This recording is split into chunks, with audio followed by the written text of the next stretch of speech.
Olá, minha amiga, olá, meu amigo do canal Raciocínios Espíritas, tudo bem?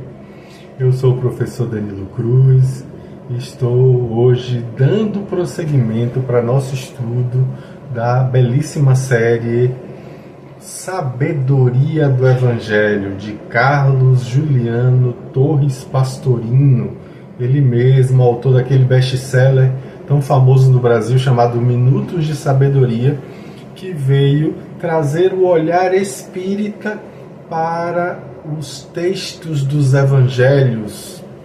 Pois bem, ele que vem tentar trazer, através da sua contribuição incrível, como nós podemos interpretar as passagens da vida de Jesus como sendo símbolos para as nossas próprias vidas, para a nossa própria jornada espiritual, para o nosso processo evolutivo. E hoje nós, dando prosseguimento ao volume de número 2 dessa belíssima obra, vamos trazer a contribuição que ele faz já no finzinho do volume 2, no capítulo As Preocupações. Então vamos ver o que é que Pastorino traz para a nossa reflexão.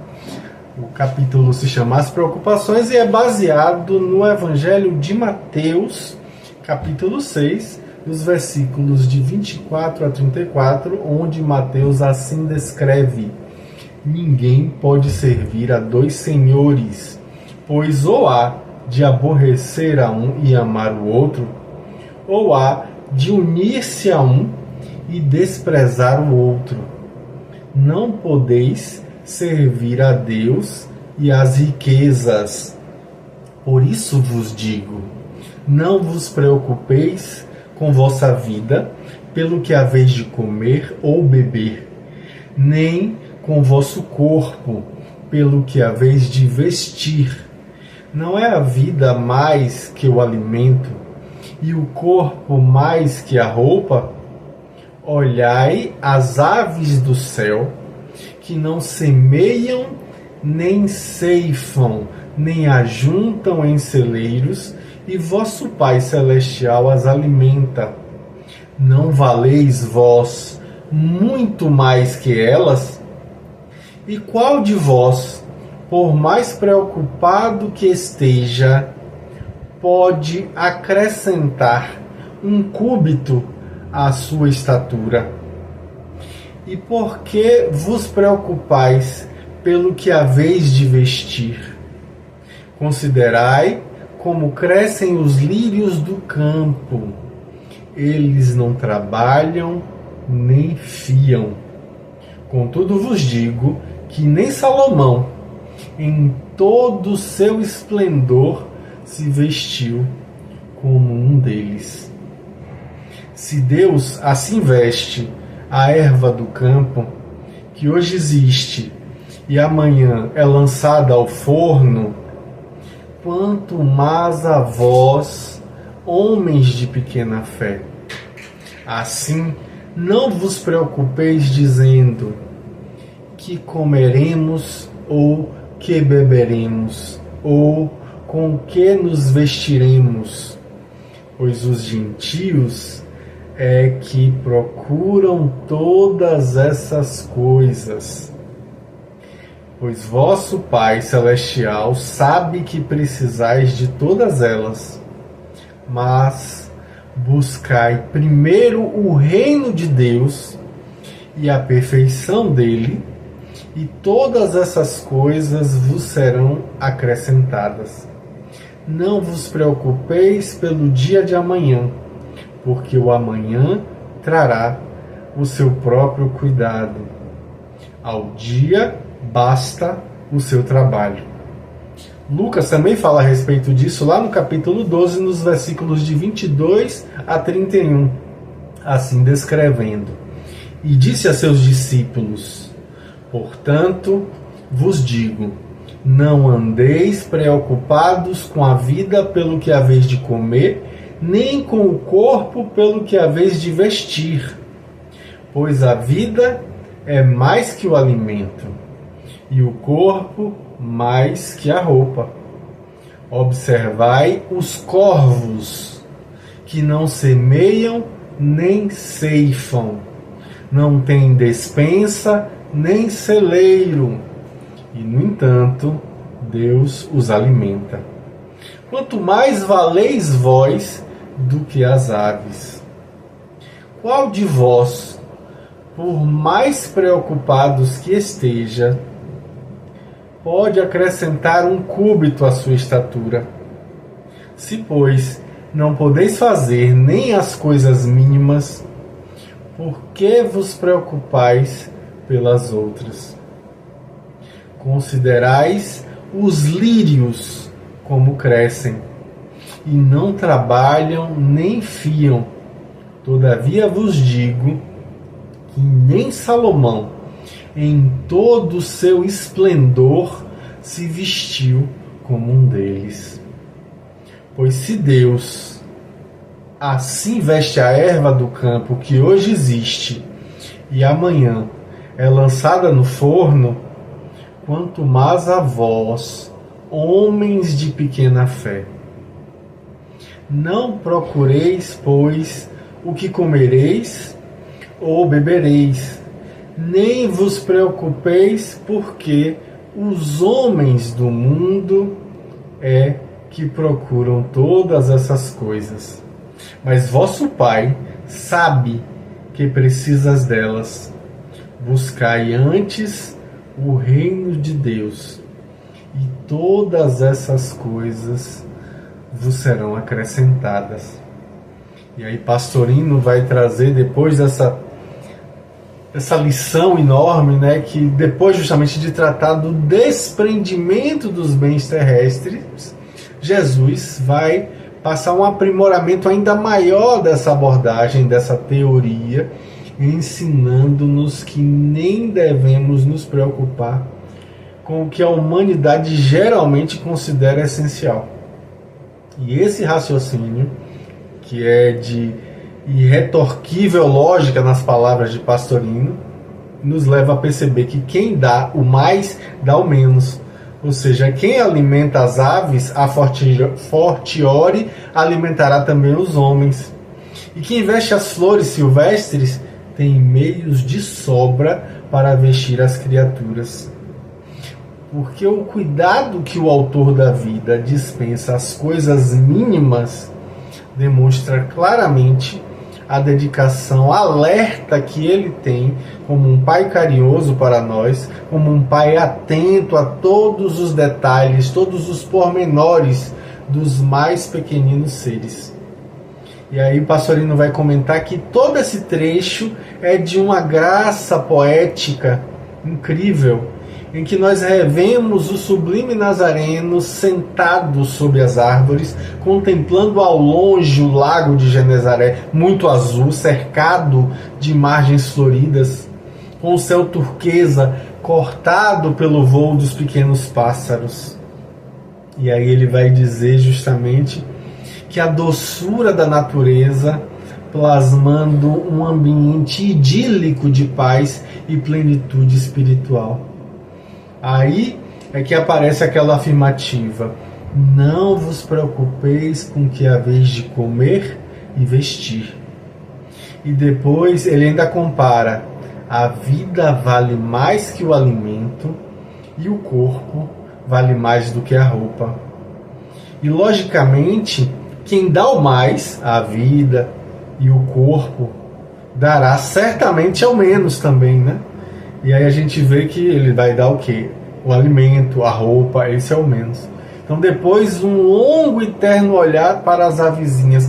Olhai as aves do céu, que não semeiam, nem ceifam, e nem ajuntam em celeiros. Apotecas, né? A gente vê que ele escreve justamente isso em grego. E o Pai Celestial as alimenta, e vós valeis muito mais que elas. E aí Pastorino vai dizer que nesse passo Lucas restringe a ideia citando o exemplo dos corvos. Outro silêncio calmo se faz, repleto de reflexões, repleto de gratidão, e vem uma pergunta: que adianta se preocupar?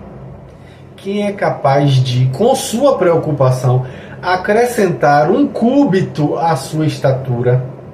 Aí a palavra preocupação, na verdade, traduzindo a palavra merimnon, reflexões, né? E o termo elixia, exprime estatura e também vida, significa vida também.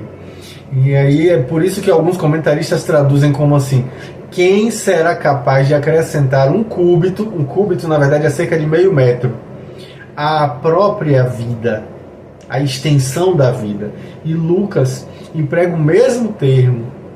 E a alegação desses comentadores que a interpretam dessa maneira é que a vida era com frequência comparada a uma medida de comprimento.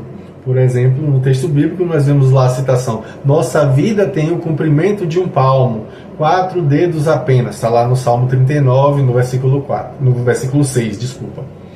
Então Jesus passa a comentar e contemplando as flores de cores brilhantes e chega à sua segunda comparação: os lírios do campo, flores agrestes que nascem e crescem sem qualquer cultivo. Todas elas apresentam uma riqueza do vestuário que nem o mais rico rei, que no caso é representado aí como Salomão, conseguiria se igualar a elas. Então, por que duvidar, homens de pequena fé, né, de pouca fé? Oligopistoi, é justamente isso, da pouca fé. Vem a seguir então a conclusão. Ele diz: não vos preocupeis, o que significa que nós devemos trabalhar por consegui-las, mas sem preocupação. Que a gente consiga ter fé, consiga manter uma íntima certeza de que nada nos faltará do que nos for essencial à vida. Chega então a ordem: buscar antes de tudo e acima de tudo o reino de Deus, o reino dos céus. Ou seja, o encontro com Deus no íntimo de nossos corações, no imo do ser, no âmago do Espírito. E a sua perfeição, né, como tradução também, como justiça no sentido de justeza. Ou seja, ajustamento perfeito ao nosso eu profundo. Conseguindo isso, a gente vê que tudo mais nos será dado por acréscimo. E Jesus ainda continua recomendando que não devemos nos preocupar com o amanhã, porque a cada dia basta o seu trabalho, basta o seu cuidado. Então isso é uma espécie de abandono à providência divina que é plenamente correspondido depois desse encontro com Deus no nosso íntimo. Mas enquanto a gente ainda está preso à personalidade, quase não será possível viver isso. Isso é porque a personalidade tem sempre mais confiança em si mesma do que em Deus. Por isso a falta de fé. Então o teor do trecho de Lucas é quase idêntico, como aponta Pastorino. Somente onde Mateus fala em pássaros, Lucas vai particularizar os corvos e ainda vai trazer uma ordem um pouco diferente. Mas o texto é muito parecido.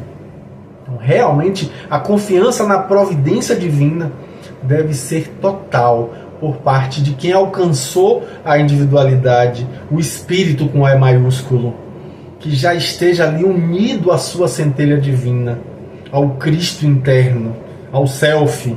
Então todo esse trecho está imbuído desse espírito de renúncia e de desprendimento das coisas materiais.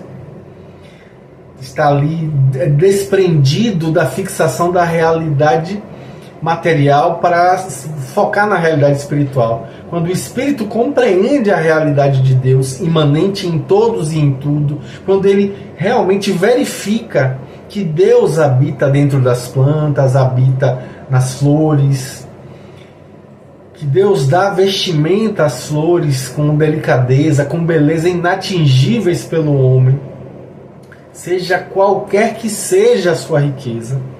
Quando o homem, o espírito, na verdade, se convence de que Deus está dentro dos pássaros e cuida deles de maneira terna, na sua roupagem multicor de penas coloridas, garante a elas sustento do seu dia a dia. Então, a confiança dessa pessoa, desse espírito na providência divina, cresce ao ponto de saber que também não poderá haver abandono por parte do Pai a qualquer criatura humana. É importante a gente lembrar isso, né? E aí Pastorino vai além dizendo que essa criatura humana, cuja evolução a torna muito mais importante do que qualquer flor ou pássaro, está amparada por Deus igualmente. Então os preceitos dados aí se referem exclusivamente à individualidade. É óbvio para a gente que a personalidade, enquanto ainda está encarnada na Terra, tem uma imensa dificuldade em seguir literalmente esses preceitos. Tanto que, obviamente, os comentaristas vão dizer que se tratam apenas de conselhos, entre aspas, como aponta Pastorino. Mas a individualidade, sim, pode vivê-los perfeitamente à vontade, aprendendo a conduzir a personalidade com desapego diante dos bens perecíveis da matéria. Consegue, apesar dos bens, não ser possuído por eles, não ser possuído pela posse. A vida é mais que o alimento, porque nossa vida é a participação da vida divina, que não termina nunca, como aponta Pastorino. Então, justamente por isso, não existe morte para nosso eu. O corpo se perde, se desmancha, mas o espírito vive da vida de Deus, que constitui o seu eu, ou seja, a sua substância última, a sua essência mais profunda. Então, comparativamente, estão aí na mesma relação que existe entre o corpo e a roupa. O corpo permanece enquanto que a roupa é trocada, a roupa é mudada com frequência. E quando a roupa está estragada, está rota, está rasgada, está suja, está embotada, ela é jogada no lixo. Da mesma relação aí, guardadas as devidas proporções, como disse Pastorino, o espírito e o corpo. Quando o corpo se torna imprestável, ele é abandonado. Ele é jogado fora, entre aspas, pelo espírito, com E maiúsculo, né? Que depois vai formar um novo espírito, um novo corpo. Então Jesus cita as aves, as flores, e não poderia ainda, pela ignorância dos ouvintes, mas bastaria que ele citasse a beleza e a perfeição complexa do próprio corpo humano, que a gente recebe aí plasmado quando encarna, sem que nem sequer conheçamos a fundo o seu funcionamento. Nós não podemos aumentar esse corpo com o nosso pensamento. Então, por que a gente se preocupa tanto com as outras coisas de importância inferior? Se Deus que é nosso Pai, já provou seu amor por nós, já nos proveu de um corpo, já nos proveu de vida, por que a gente se preocupa tanto? Então o ponto básico é o ensino da não preocupação. E aí Pastorino vai dizer que realmente não é a ocupação que cansa, mas sim a preocupação. E os cristãos tampouco aprenderam a lição de Jesus, daquele que dizem ser seu mestre, né? E para alguns, seu Deus, como alguns acham que Jesus é Deus. Então, eles vivem hoje a tomarem remédios e a fazerem higiene mental para combater os males psíquicos provocados pela preocupação excessiva de todos por tudo. Vivemos a era da preocupação, né? Pois bem. E aí as criaturas todas se deixam envolver pelas preocupações ansiosas que causam angústia, que descontrolam o sistema nervoso. Isso porque não aprenderam ainda a lição que nos foi ensinada há mais de 2000 anos. Pastorino vai dizer que são verdadeiros cabeças duras, teimosos, renitentes no erro ali, que não querem ver a verdade. A lição sublime, se for seguida literalmente, porque os resultados são realmente fabulosos, vão fazer uma grande revolução na vida da pessoa. Só quem experimentou pode confirmar. Não falha jamais a providência divina. E aí a gente vê Jesus repetindo, como aponta Pastorino, o ensinamento que ele deu nos versículos de antes, que a gente analisou, Mateus, lá no capítulo 6, versículo 8.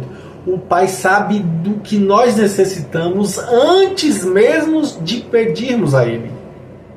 Então, para quem imagina Deus como alguém que está muito longe, sentado num trono, colocado a milhares de quilômetros lá no céu, essa frase, obviamente, de que Ele vê e sabe de tudo, é difícil de aceitar. Mas, aponta Pastorino, para quem concebe que Deus, na verdade, é essa força, essa inteligência, esse amor que constituem a vida e a alma dos universos infinitos, que constituem a essência última de todas as criaturas animadas e inanimadas, estando ali integralmente imanente em cada 10º milionésimo de milímetro cúbico de tudo. Para quem concebe Deus dessa forma, como sendo imanente em tudo, a ideia é facilmente compreensível. Se Deus, na sua totalidade integral, está dentro de tudo, embora seja também transcendente a tudo, por conta da sua infinita eternidade, Ele sabe realmente tudo o que se passa, em cada mínimo detalhe, em cada pormenor de cada criatura. Numa comparação fraca, na opinião do próprio Pastorino, que traz hominis comparatio claudicati, né, como ele fala em latim, nós podemos dizer, assim como o espírito do homem está integralmente em cada célula do corpo, embora transcenda esse corpo, e assim como o espírito do homem sabe, embora com muita deficiência ainda, por conta do seu estado de ignorância, por conta do seu atraso espiritual, digamos assim, né? Ele sabe tudo o que se passa em cada célula, tomando conhecimento de cada espetadela que se dê em qualquer parte do corpo, qualquer alfinetada a gente sente, a gente percebe. Assim, do mesmo jeito, Deus infinitamente superior, sendo o espírito dos universos, como diz Pastorino, sabe tudo o que se passa em cada partícula, por mínima que seja, nas moléculas, nas células, nas bactérias, nos vírus, nos átomos, nos núcleos, nos quarks, top quarks. Então o Pai sabe realmente o que cada criatura, cada semente, cada ovo, cada vírus necessitam. A cada instante, a cada momento do dia ou da noite, muito mais profundamente do que a própria criatura, Deus sabe. Então a diferença substancial aí, como disse Pastorino, entre a criatura e Deus é que a criatura está finita, está limitada no tempo e no espaço, ao passo em que a inteligência divina vibra em uma outra dimensão, na dimensão do infinito, na eternidade. Então, por vibrar nessa dimensão de infinito e de eternidade, que não tem nem antes nem depois, Deus conhece integralmente o todo, no seu instante único do hoje eterno.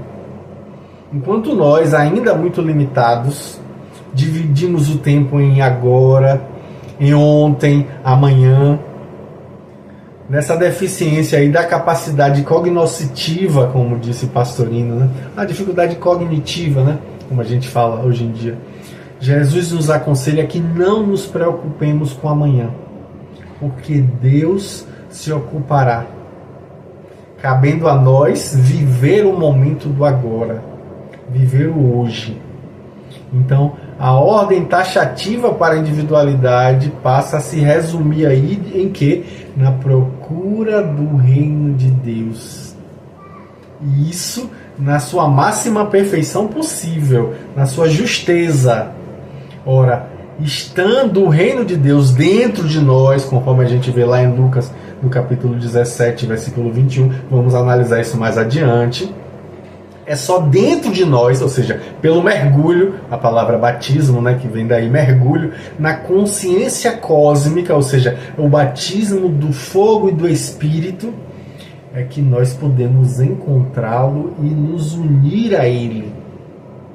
Quando nós tivermos conseguido verdadeiramente mergulhar no fogo do amor e do Espírito Divino, ou seja, no calor de ternura, de sabedoria, na luz da sabedoria, nós teremos alcançado o objetivo único de nossas encarnações.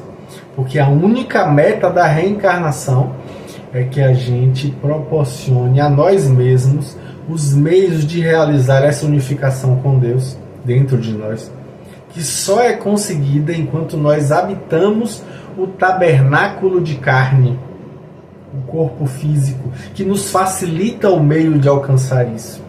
Se não fosse desse jeito, como aponta Pastorino, não haveria necessidade de reencarnar, não haveria necessidade de mergulhar na carne. Se a semente não cai na terra e não morre, não pode frutificar, disse o Evangelho de João, no capítulo 12, versículo 24.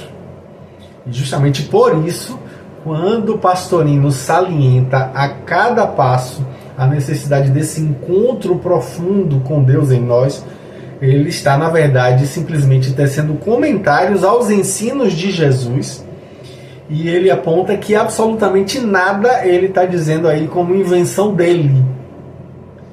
Quando, na verdade, nós tivermos atingido esse ápice espiritual em nossas vidas, de nada mais nos preocuparemos, porque Deus em nós dar-nos-á tudo de que necessitamos para a nossa evolução espiritual cada vez maior. Olha que fala reconfortante de Pastorino. Ele diz que é essa a meta, e Jesus declara isso em Lucas. Ele diz assim, ó, o Pai quer dar-vos o reino, ou seja, o Pai quer essa unificação com sua criatura, quer absorver essa criatura nessa unificação, no seu fogo de amor e na sua luz de sua sabedoria infinitos. Então daí vem justamente a consequência de não se dar importância aos bens transitórios, aos bens perecíveis. A gente precisa distribuir esses bens pelos necessitados, vendê-los, trocá-los por boas obras, que essas sim ficarão guardadas em bolsas que não envelhecem. Essas sim vão constituir para nós um tesouro que não se acabará. Jamais se acabará, porque ficará agregado à nossa própria substância, à substância do nosso próprio eu. Se nosso tesouro está no Espírito eterno, aí estará também o nosso coração, eternamente feliz, eternamente bem-aventurado. Mas se a gente tiver a infeliz ignorância de nos apegar a qualquer coisa que esteja fora de nós, que seja externo a nós, aí mesmo se isso se trate de religiões, teorias, devoções místicas, rituais, nós estaremos caminhando na direção oposta de Deus, que está sempre no nosso interior mais íntimo.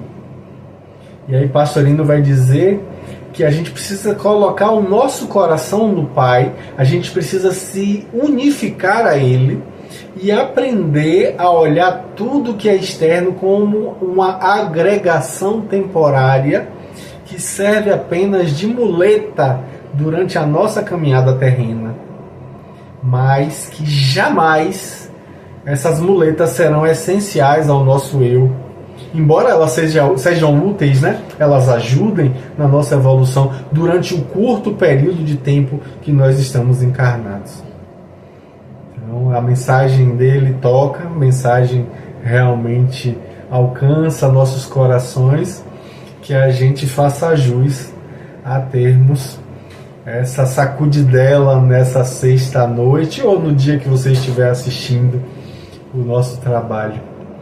Um grande abraço e com fé em Deus nos vemos novamente na próxima semana. Tchau, tchau.